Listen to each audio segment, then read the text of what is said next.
নদীর রক্ষা বাঁধই যেন খুলনার কয়রা দাকপ আর পাইকগাছাবাসীর দুঃখের অন্য নাম। বছর বছর ঘূর্ণিঝড় জলোচ্ছ্বাসে ভাঙে বাঁধ। বাঁধ মেরামতে আসে বরাদ্দ, কিন্তু অর্থের বড় অংশ চলে যায় দুর্নীতি আর ভাগাভাগিতে। মেরামত হয় নিম্নমানের বাঁধ, যা অল্পেই পানির তরে ভেসে যায়, নষ্ট করে কোটি কোটি টাকার সম্পদ, যা এবারে রিমালেও হয়েছে। এমন অভিযোগ এলাকাবাসীর। তবে এলাকাবাসীর এমন অভিযোগের বিপরীতে কথা বলতে নারাজ পানি উন্নয়ন বোর্ডের কর্মকর্তারা। আয়নাল আহমেদের ক্যামেরায় হাসান মাহমুদের রিপোর্ট।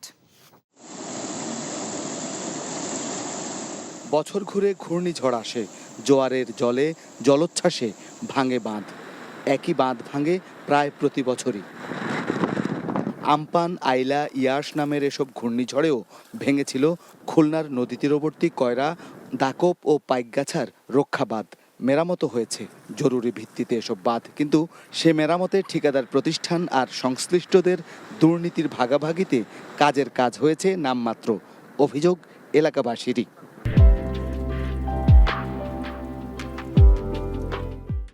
যা বরাদ্দ আসে তার অর্ধেক বাড়ানো ওরা খেয়ে ফেলে, বাকিটা যা ওই কোনো রকম দিয়ে আমাদের এই বিনা পয়সায় আমাদের খাটাই নিয়ে এইভাবে চলে যায়। এসও সাহেবের গাফিলতির কারণে যে কন্ট্রাক্টর দিয়ে কাজ করান, জানেন এখানে ভাগাভাগি কেমন হয়, সরকারি টাকার বরাদ্দের টাকা কত অংশ কাজে লাগায় আর কত অংশ যে মানে এটা হচ্ছে, এটা আমাদের বোধগম্য নয়।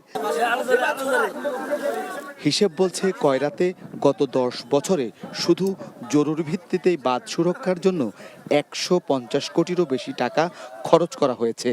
আর জরুরি ভিত্তির বাইরে বাঁধের জন্য নেওয়া প্রকল্পে তো খরচের সংখ্যা আরও বেশি। অথচ টেকসই বাঁধ হয় না, হয় বাঁধের বরাদ্দের 9-6। বছর বছর বাঁধ ভাঙে, মেরামত ঠিক মতন করা হয় না। এর আগে যত এমপিরা আসছে তারা উন্নয়নের কথা বললেও, টেকসই বেড়িবাঁধের কথা বললেও কার্যকরে তা পরিণত হয়নি। আমাদের সবসময় আতঙ্কের ভিতরে থাকতে হয়, যেটা কখন বাঁধটা ভেঙে যায়, কখন আমরা এই ছিন্ন বিচ্ছিন্ন হয়ে যাই। বাঁধের জন্য বরাদ্দ অর্থ দুর্নীতিতে লোপাট হচ্ছে বছরের পর বছর। জনসাধারণের এমন বক্তব্যের বিপরীতে কথা বলতে রাজি হননি পানি উন্নয়ন বোর্ডের কর্মকর্তারা। এটাতে এর আগেও ভাঙছে আমপান ইয়েতে। না, এটা তো আমি তখন বলতাম এটা তো আসল ঘটনা যে সাতক্ষীরার আন্ডারে ছিল, তো এখন আমাদের এই প্রজেক্টটা আবার এই আমাদের দুইটা ভাগে ভাগ হয়েছে। একটা হইলো আমাদের সাতক্ষীরার আন্ডারে, আর একটা হইলো আমাদের খুলনা। জলের আঘাতে নদী পাড়ের বাঁধ ভাঙে আর দুঃখের বাঁধ ভাঙে এই অঞ্চলের মানুষের জীবন ও জীবিকার।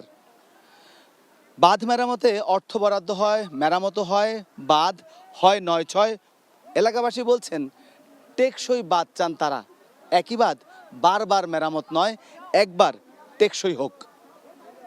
হাসান মাহমুদ, এনটিভি নিউজ, কয়রা, খুলনা।